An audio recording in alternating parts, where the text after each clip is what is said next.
Hello everyone! Welcome to my channel, and for today's video is may share po ako sa inyo ng mga murang-murang mga properties po na mga foreclosed house and lot na po ito sa budget na 200,000 lamang po and up, no? Magkakaroon na ng house and lot dito po yan sa Cavite sa mga BFS foreclosed properties, no? So si BFS po is isa sa mga trusted po ng mga company regarding sa mga napagbebenta ng mga rematang bahay. And bakit po kaya siya mura? Ano ba muna yung mga foreclosed properties? Meaning po nito is before may mga tao like me or other clients na bumili ng bahay through loan. Niloan nila yan sa bank or kung ano man yung developer na niloanan nila. Then unfortunately, may mga different circumstances na hindi po nila natuluyang hulugan yung kanilang bahay. So this will be undergoing foreclosure. So ngayon po, na foreclose na po siya, binebenta na po itong mga properties na to sa mababang halaga. So, dayan po yung share ko for today's video, no? And yun nga pala guys, disclaimer, hindi po ako agent ni BFS. I am just sharing the information para sa mga tao dyan na naghahanap ng mga murang house and lot na, alam mo yun, pwede nilang tiran with their family or for their investment, no? So, yun guys, kung ikaw is nasa cellphone or nasa computer, laptop, pwede mo akong sundan para ikaw mismo is mag-search ka rin ng mga properties dito, no? So, let's go ahead. Simulan na po natin ang pag-search ng mga properties. So, first thing we need to do is open up a browser. I suggest you open Google Chrome, no? Kung kayo nasa cellphone, may Google Chrome dyan or sa PC. And the type lang po natin dito is BFS foreclosed properties. Yan. And then, click nyo lang po enter. Then, yung the first link, makita nyo po dyan, www.bfs.com.ph. Click nyo lang po yan. Yan. Actually, marami na mga taong bumili dito. Super dami na. So, ito po yung kanilang contact number. Ito naman po yung kanilang email address. Ayan. Kapag ikaw mag-i-inquire sa kanilang mga properties. And yan po yung mga, ano nila, BFS Cavite Property Buyer. Yan. Delighted with title process. Yan yung mga clients na nag-avail na dito. Ayan. Buyer says, when it comes to properties, ask BFS first. So yan guys, marami silang mga different locations, no? Hindi lang sa Cavite. Merong mga Rizal, Laguna, yan. Pwede po kayo mag-search dito. So gawin lang natin dito guys is sa province yan. Search natin dito Cavite. Kasi marami mga naghahanap mga murang house and lot dito sa Cavite. Meron din sa mga Laguna, yan, Bulacan, iba-iba no? Depende po nasan kayo. Yan, meron naman dyan guys, yung mga filter, yan. So for our video today, click lang natin yung Cavite and then click natin yung search. Alright?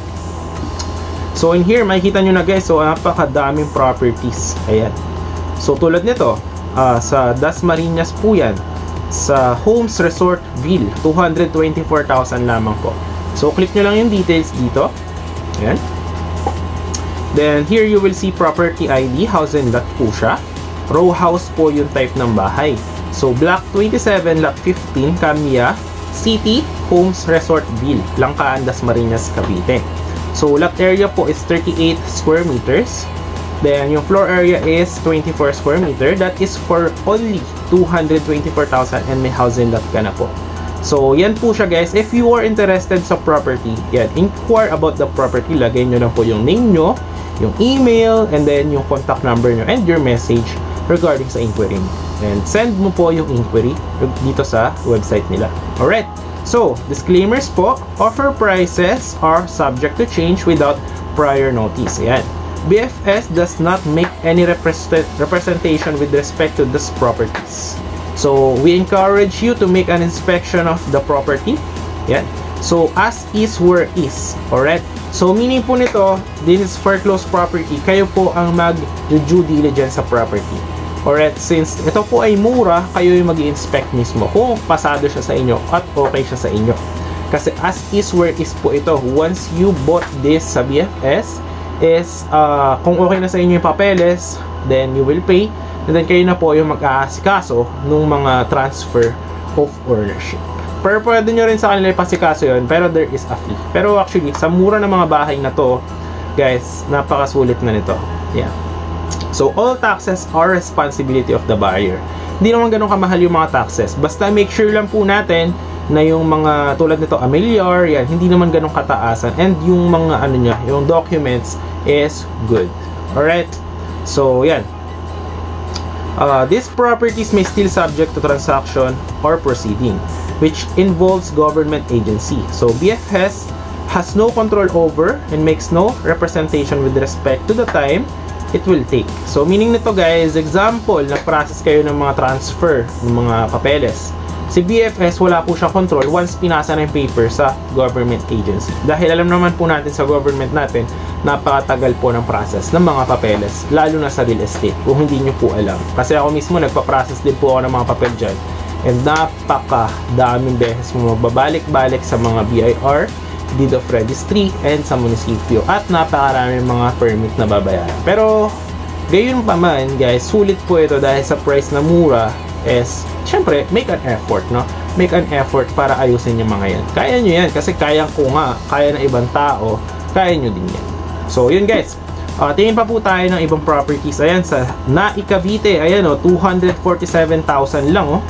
Tingnan nyo. Tapos, ito sa Dasmariñas. Ayan, magaganda dyan, hindi bahain. Ang taas ng Dasmariñas, guys. O, ito, house and lot, row house. Block 9, lot 9.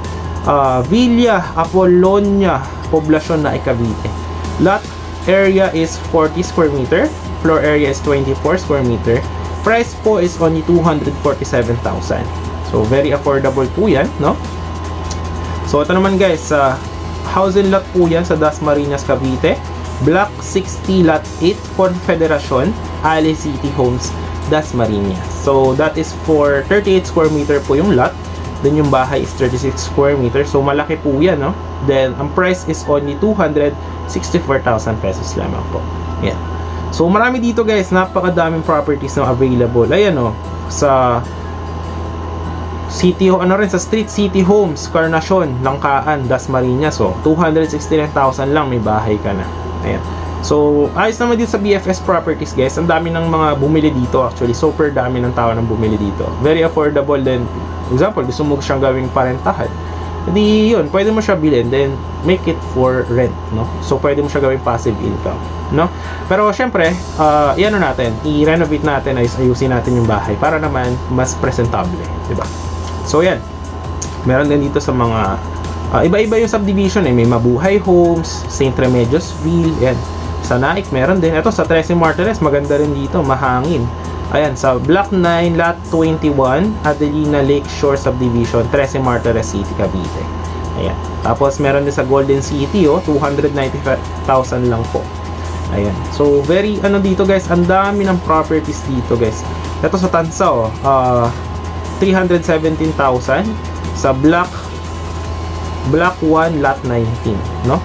So, tingin pa po tayo dito. Ito, sa Dasmariñas ulit, ang dami, sa Tansa. Ayan. Dito sa Barangay Conchu. Ito, tingnan natin to. Tingnan natin sa 13 Martires. Mukhang maganda itong bahay. So, ito yung itsura ng bahay. So, lot area is 62 square meter. Malaki. Then, floor area is 62 square meter. Price is only 340,000 lang po, no? So, yan po yung located sa Block 10, Lot 34. Adelina Lakeshore Subdivision, 13 Martires City, Cavite. Yan. So, ito po yung picture. Ito po yung exact na position or location ng lot, no? Okay, tingin pa po tayo ng iba. Bacoor, Cavite guys, mga naghahanap dyan, dito sa Bacoor. Maganda yan. Yan na natin. Kalang. Ay, wait lang guys, nawala.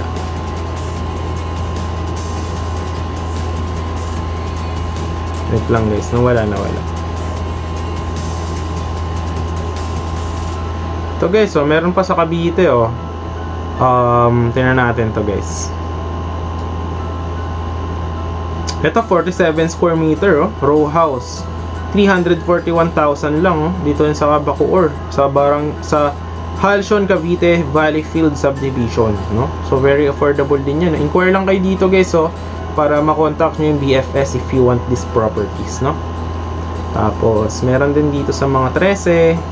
Ayan, ang dami. So, ang dami yung choices guys, ang dami. Mga, ito, maganda din to. Tingnan natin to. Ayan, Ito guys, sa 13 Martires Cavite, tingnan natin. Ito yung bahay. Yan.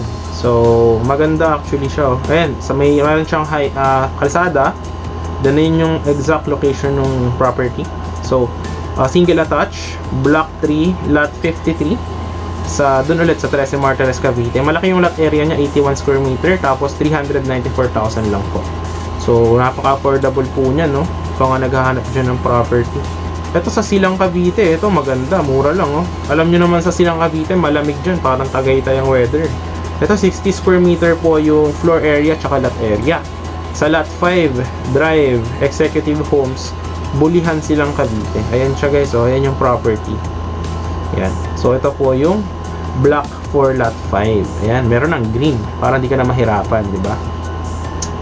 So yun guys, napakadami pa dito actually. Ayan, oh, scroll down ko, ang dami, oh. Meron mga 500,000, yan. Sa Core Cavite, 13 Martires. So, napakadami ng mga property dito. Ito guys, oh. Tingnan natin to. Limited offer, oh. May mga sale pala ngayon, oh. Tingnan nyo. From 600,000, 482,000 na lang po. Ito, oh, tulad nito. 36 square meter lot area, 42 yung floor. So, yun yung bahay. So, yan po siya. Yan yung, ano niya, yung price, 482,000 na lang. So, naka-sale siya. So, ayan guys, nakita nyo naman, napakadami pa po nito eh. Syempre, hindi ko naman to lahat maaano sa inyo eh, mapapakita. Pero yun guys, at least nakuha nyo yung information if you are interested in looking for the foreclosed properties na mga available. Dito po yan sa Cavite, na mga affordable po. And yun guys, hope may nakuha kayong mga information and natulungan ko kayo. And kung nagustuhan nyo yung video, huwag nyo naman kalimutan na i-like yung ating video. Share nyo na rin para makita ng other people na mga naghahanap ng mga murang properties. And syempre, huwag mo kalimutan na i-subscribe and hit the notification bell para pag mga next na videos tayo, mga ganito, mga murang properties, is ma-update ka, diba? So, yun lang guys. Thanks for watching and see you in the next vlogs, no? Thanks for watching po.